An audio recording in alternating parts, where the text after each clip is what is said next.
Kalau urusan sholat seseorang itu baik, maka ada harapan amal perbuatan ibadah-ibadah yang lain juga baik.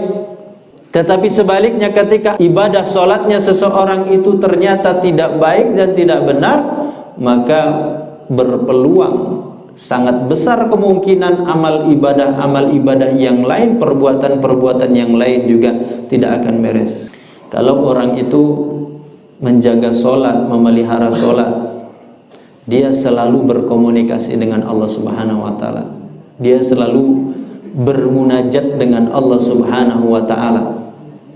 Kalau orang senantiasa menjaga sholat, maka orang itu akan berusaha untuk menjaga perbuatannya agar tidak melakukan perbuatan-perbuatan yang keji dan mungkar. Inna sholata tanha anil fahsya'i wal mungkar. Maka semakin orang rajin sholat, semakin orang rajin beribadah, semakin orang taat melaksanakan ibadah sholat, seharusnya kondisinya semakin baik hubungannya dengan Allah dan baik hubungannya dengan manusia. Tetapi jangan kemudian dijadikan dalih. Dalih itu apa? Dalih itu alasan tetapi untuk digunakan yang tidak benar. Ketika kita melihat ada orang yang sholat, ternyata sholatnya rajin, sholatnya itu aktif, tetapi ternyata menurut pandangan kita bahwa orang tersebut perilakunya, sikapnya, perbuatannya tidak baik, maka jangan kita menyalahkan sholatnya. Percuma saja itu orang sholat, lebih baik saya tidak sholat. Lebih baik lihat orang itu tidak sholat tetapi perbuatannya baik menurut kita. Ketika kita melihat ada orang ternyata rajin aktif ibadah, melaksanakan sholat, tetapi ternyata amal perbuatannya tidak baik, maka bukan sholatnya yang bermasalah tetapi orangnya. Kenapa? Boleh jadi di dalam pelaksanaan sholat orang tersebut kurang memperhatikan tentang kualitas ibadahnya. Makanya ketika kita diperintahkan oleh Rasulullah sebuah doa ini diajarkan oleh Rasulullah kepada sahabat Mu'ad. Apa doa itu? Kata Rasulullah SAW, ya Mu'ad, la tada'anna fi duburi kulli salatin taqulu Allahumma a'inni ala dzikrika wa syukrika wa husni ibadatik.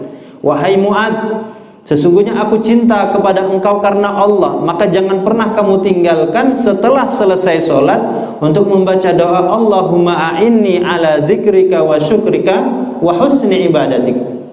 Ya Allah, bantu tolong aku untuk selalu mengingat engkau, selalu bersyukur kepada engkau, dan yang terakhir, yang ketiga, untuk selalu memperbaiki kualitas ibadah. Sebab Bapak Ibu hadirin hadirat rahmati Allah Subhanahu wa taala, boleh jadi ada orang rajin sholat tetapi sholat itu hanya sekedar untuk menggugurkan kewajiban. Tetapi bagaimana sholat yang dia lakukan itu tidak menjadi menjadi kepentingannya. Ada orang sholat dari takbiratul ihram sampai salam dia tidak sadarkan diri. Baru sadar dia bahwa sedang sholat pada saat imam mengucapkan assalamualaikum ke kanan dan assalamualaikum ke kiri. Ternyata saya sedang sholat. Kenapa? Dari awal sholat sampai akhir sholat sedang di dunia lain. Atau ada orang sholat tetapi ternyata rukun dan syaratnya tidak dia penuhi. Ada orang sholat tetapi ternyata sholatnya itu dia lalaikan. Maka ketika kita melihat orang ternyata rajin sholat, aktif sholat, tetapi ternyata menurut pandangan kita perbuatannya tidak sesuai dengan seperti yang kita harapkan, jauh dari cerminan orang yang rajin sholat, maka jangan sholatnya yang disalahkan, tapi orangnya. Syukran ya Rabbi, syukran, hadaita qalbi, syukran.